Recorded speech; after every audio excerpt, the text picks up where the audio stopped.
Good morning, all of you. Okay, we start with our lecture series for BSc third year students. In previous lectures, we have completed our chapter number 1, point estimation theory or point estimation. All of you remember what is meant by point estimation. We start with our paper statistical inference first.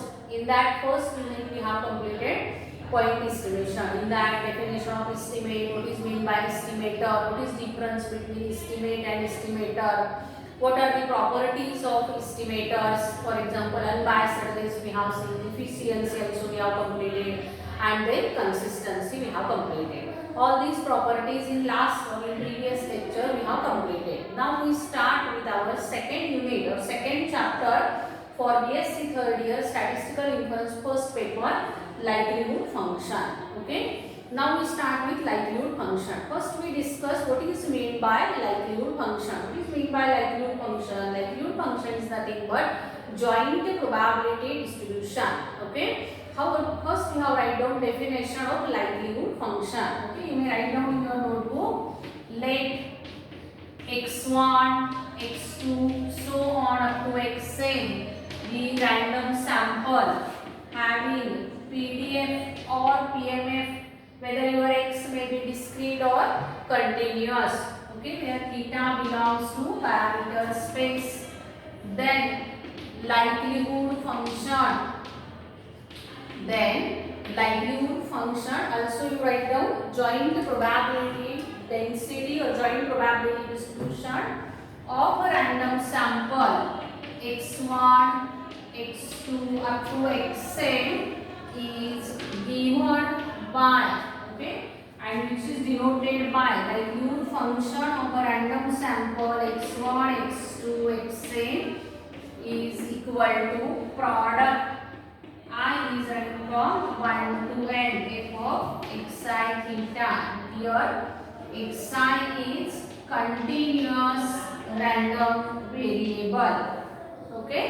If your xi is a discrete random variable, then you write down here product I is running from 1 to n probability or PMF of your discrete random variable. If xi is discrete random variable, means here we take joint probability distribution of, meaning is that product of f of xi means f of x1 into f of x2 into f of x3 so on up to f of xn. This function is known as a likelihood function.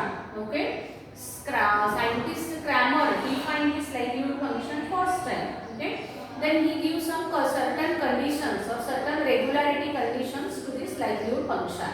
Okay. First to write down this one, what is meant by likelihood function. Likelihood function is nothing but joint probability distribution of your PDF or this one PMF. If xi is a continuous random variable, you write down this one. If xi is a discrete random variable, you may write down this one. Okay. This is about likelihood function. Then next point is that properties of likelihood function under Cramer's regularity conditions. Okay. You write down properties. Next point is that properties of likelihood function, properties of likelihood function under Cramer's regularity conditions. Okay. Properties of likelihood function under Cramer's regularity conditions. In that first property you write down in your notebook that, okay, Cramer's regularity conditions, you write down properties of likelihood function. First property is that let x has a density. Okay, write down x has a density. X has density or mass function. Okay, x has a density or mass function. F of x theta belongs to parameter space. This is first properties of likelihood function. Let x1, x2, xn be random sample. Okay, having PMF of x theta. Theta belongs to parameter space. First one is that it has a density or mass function. Means you have taken random sample, it must have density or mass function. This is property number 1. Okay. Second property is that range of x is independent of a parameter. This is very important property, that range of your random variable means, suppose for example x follows Poisson with a parameter lambda. Then notice the range of x. Here x is equal to 0, 1 to so on. Means in the range of x there is no parameter, that x is independent of a parameter. This is second condition. Range of x is independent of parameter. For example, x follows your continuous uniform distribution. Okay, continuous uniform distribution means having parameter. And write down here x follows continuous uniform distribution with a parameter a to b. Then you write down PDF f of x is equal to 1 upon b minus a.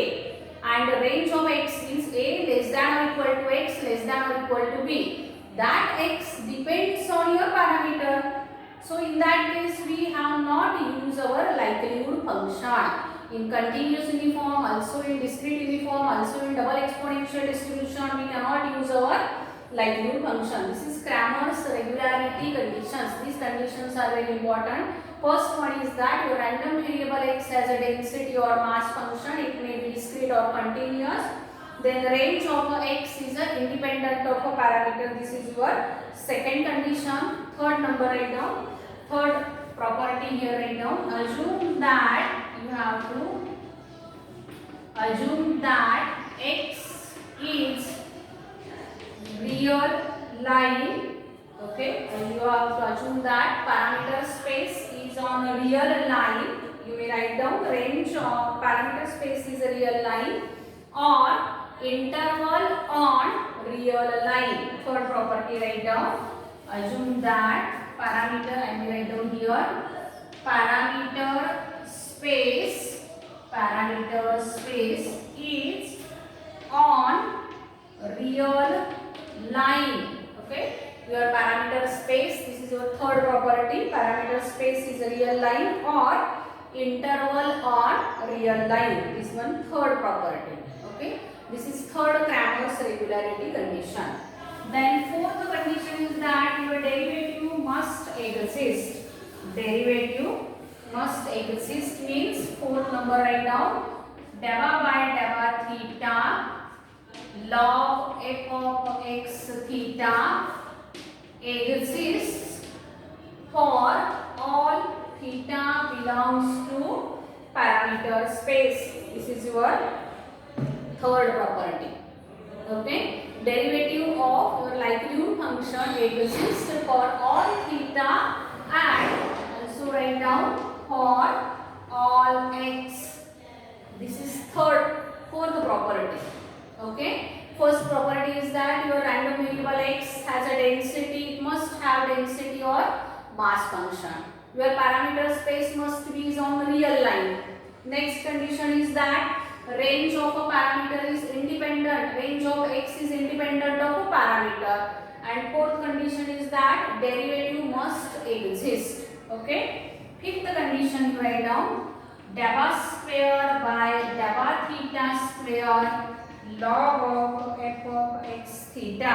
Okay. Second derivative less than infinity. Second derivative less than infinity. These are some properties of Cramer's regularity conditions.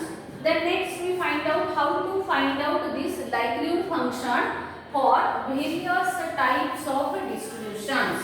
Okay. Then write down some examples. These likelihood functions for various types of distributions. Okay. One title you have given, find common title here with you. Find likelihood function for following distributions. Okay. Under this title we start with first example, simple example, Bernoulli distribution. Okay. Bernoulli with a parameter 1p. Means your example is that let x1, x2, so on up to xn be random sample having PMF or having distribution Bernoulli with a parameter 1p. Then find likelihood function for this distribution. This is simple example Bernoulli 1p. Okay, how to solve this example? First here we write down. Okay, you write down in your notebook. Let x follows with Bernoulli distribution with a parameter 1p. Then PMF. Okay, PMF of Bernoulli distribution is p raised to x 1 minus p raised to 1 minus x. All of you remember x is equal to 0, 1. Here 0 less than or equal to p less than or equal to 1, which is equal to 0 otherwise. Okay. Bernoulli distribution p raised to x 1 minus p raised to 1 minus x. First we have to apply here likelihood function, or we have to find out likelihood function for x1, x2, xn. Means you have to check whether it follows Cramer's regularity condition. Only you have to check that your range of x means your x. Okay, range of x you have to check. I underline this one. Range of x is independent of a parameter. In your range there is no parameter, only two values are there, 0, 1. Okay, and your parameter p lies between 0 to 1. Okay, means your range of x is independent of parameter. In this case we apply our or we have find out likelihood function. Okay, then next how to find out likelihood function? Next then you write down likelihood function of a random sample. I write here. Then likelihood function of random sample x1, x2, xn becomes likelihood function of a random sample x1, x2 becomes, write down in this way, likelihood function here write down L of x1, x2, xn. Here parameter only means they are joint probability density we have to find out, or by definition product I is running from 1 to n. Here p of means your PMF is there. Okay, this is the definition of likelihood function, and then you find out likelihood function for this PMF. I write here. Okay, for Bernoulli distribution likelihood function becomes, you may write down in this way, L of x vector, instead of writing x1, x2, xn, we may write here x vector. Here product I is running from 1 to n. Bernoulli, here we have to write down PMF of Bernoulli means p raised to x 1 minus p raised to 1 minus x. Okay, meaning is that you have to take product of PMF of x1 into PMF of x2 into PMF of x3 so on. Means p raised to here xi. Okay, product we have to take p raised to x1, meaning is that into p raised to x2 into p raised to x3 so on up to p raised to xn. We have to take product. Okay, I said from 1 to n. This is first p raised to xn. Also you have to take product 1 minus p raised to 1 minus x1, 1 minus p raised to 1 minus x2, so on, 1 minus p raised to 1 minus xn. Joint probability density we have to find out. Joint probability mass function p raised to x1 into p raised to x2 into p raised to xn, meaning is that p raised to x1 plus x2 plus x3 plus xn. Instead of writing summation x1 plus x2 plus xn, I write down here summation of xn, means p raised to summation xn. Also here 1 minus p, 1 minus p, 1 minus p same, only 1 minus x1 into 1 minus x2 so on. So I write down here 1 minus p raised to summation 1 minus xi. Okay, we have taken product which is nothing but p raised to summation xi 1 minus p raised to summation of 1. 1 is a constant and we have to make here addition of 1 n times. So meaning is that 1 plus 1, 1 minus xi, summation 1 minus xi means here we instead of writing summation 1, here we write n. N times you have to make addition. N minus summation xi. Okay. And this is the likelihood function of a Bernoulli distribution.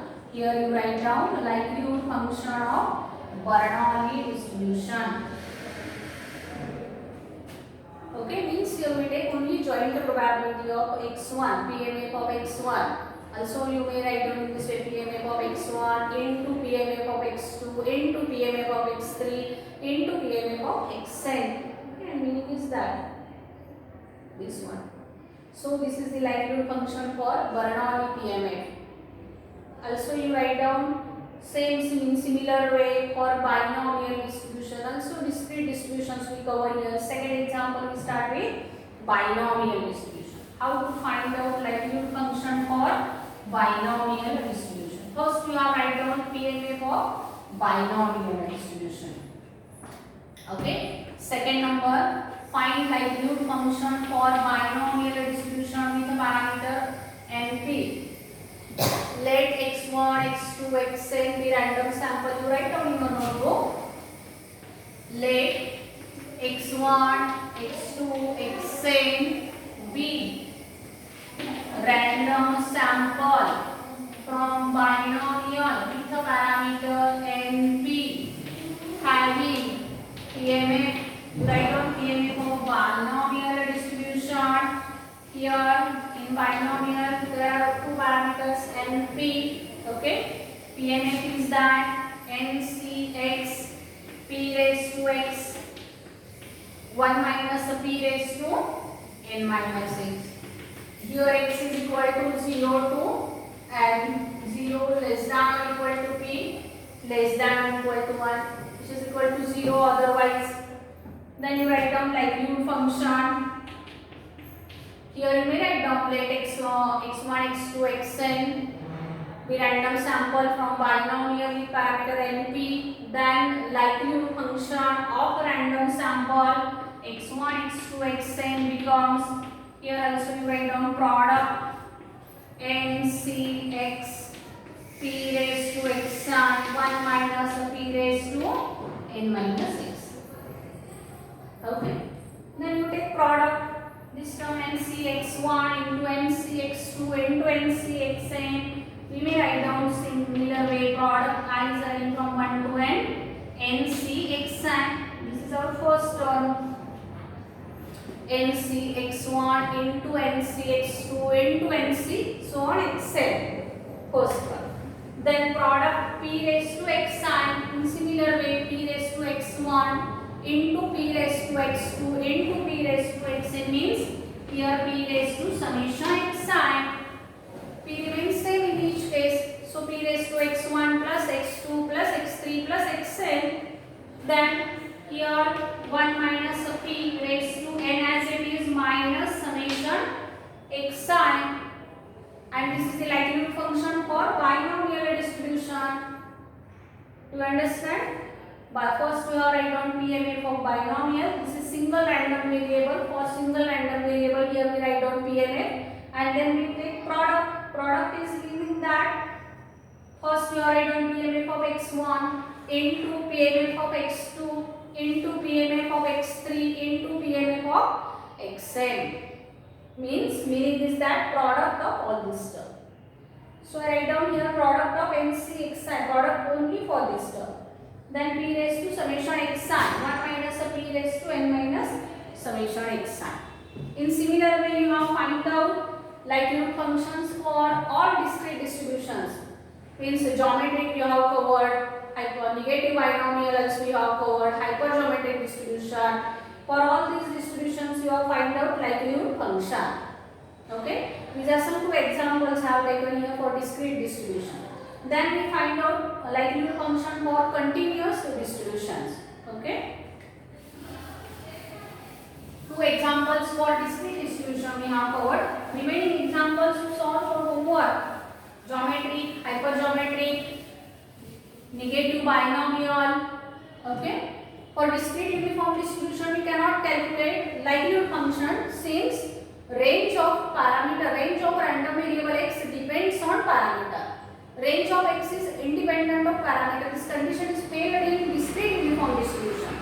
In that case, we cannot calculate likelihood function. But for homework, we have calculate likelihood function for geometric, negative binomial and hypergeometric distribution. Also Poisson distribution is there. In Poisson, for example, simple example we have started with Poisson e raised to minus lambda raised to x divided by x factorial. Here x is equal to 0, 1, 2, so on. Lambda greater than or equal to 0. This is PMF of the Poisson distribution. Here also you check whether your x depends on parameter or independent of parameter.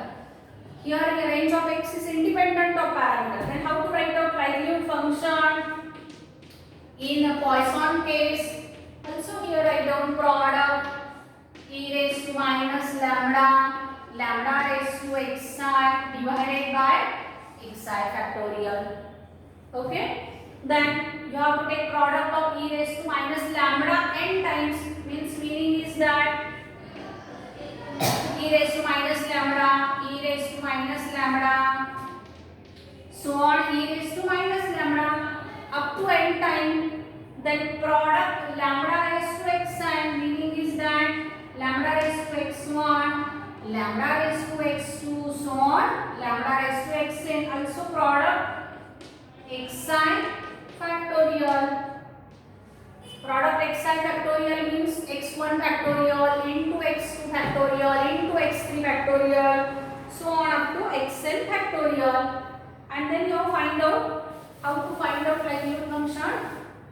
Here I write down likelihood function in Poisson distribution. E raised to minus lambda is a constant and multiplication of constant n times. So here it becomes e raised to minus n lambda. Okay. Then lambda remains same. Only x1, x2, xn are changed. So lambda raised to summation xi. Instead of writing all that things, divided by product. Here you write down product xi factorial. And this is likelihood function for Poisson distribution. It is also very simple. Okay, this is your likelihood function or joint probability mass function for Poisson distribution. Okay, these are some examples of discrete distributions. In next lecture we start with likelihood function for continuous distributions. Thank you.